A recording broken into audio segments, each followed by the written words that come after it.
$3.6 billion Portmore informatics park opens. Contract signed for digitizing of public records, and the government of Jamaica will not pull down the zone of special operations in Denham Town to give space to criminals. You're watching Jamaica House Weekly. I'm Anthony Morgan.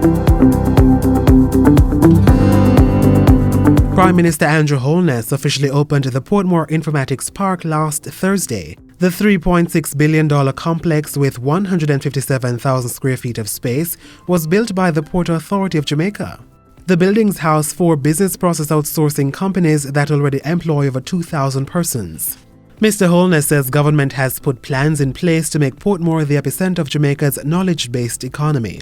With the highest concentration of university graduates, the Prime Minister says Portmore's business process outsourcing sector will be the base. It is in furtherance of our priority as a government to support the global services sector. And more importantly, it aligns with our strategic objectives to develop Jamaica's newest parish and to enable its citizens to thrive.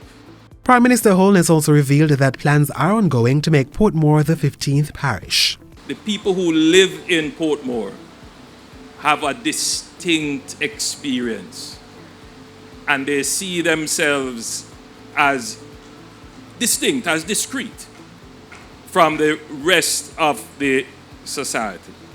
And indeed, Portmore's experience is quite different from the rest of St. Catherine.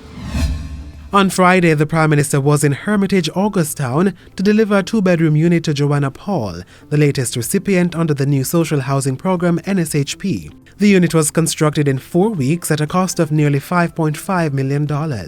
We're getting better at bringing to market houses that are affordable at the price point that persons who are low income or affordable income categories could afford. So far, 64 units have been delivered under the NSHP. 55 units are under construction, while another 84 are being programmed. Mr. Holness used his visit to Augusttown to address recent confrontations between citizens and security forces in the Denham Town Zone of Special Operations. The Prime Minister says several discussions have been had and instructions given to the security forces to address the matter. Mr. Holness says he will also be visiting the area shortly to meet with residents and security forces working in the space. The government of Jamaica will never in any way empower our security forces to abuse our citizens. And I want that to be absolutely clear and understood.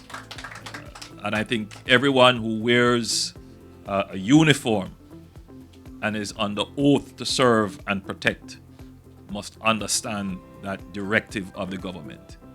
We must be serving and protecting our citizens.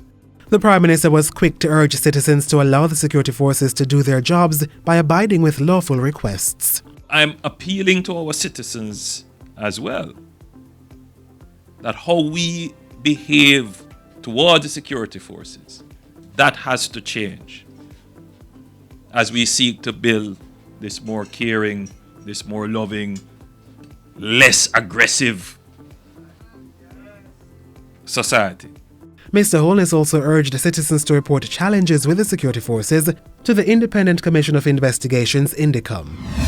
Back at Jamaica House Friday, Prime Minister Holness signed a contract with Fujitsu Limited to digitize 2 million records relating to births, deaths, marriages and adoptions at the Registrar General's Department RGD. The signing is part of the government's Digitisation program to pave the way for the implementation of the National Identification System NIDS. Mr. Holness says the digitisation will allow for greater verification and documentation to preserving the records at the RGD. As the society becomes more sophisticated and complex, in order to reduce the complications of accountability, security, and in these days security is a big concern, you have to introduce technology. And the Prime Minister closed out his week by attending the launch of the Global Jamaica Diaspora Conference. Over the course of this year, and as we have our celebrations, we must use this opportunity to truly thank, commend, acknowledge, embrace, pay respect to, and display our love for our diaspora.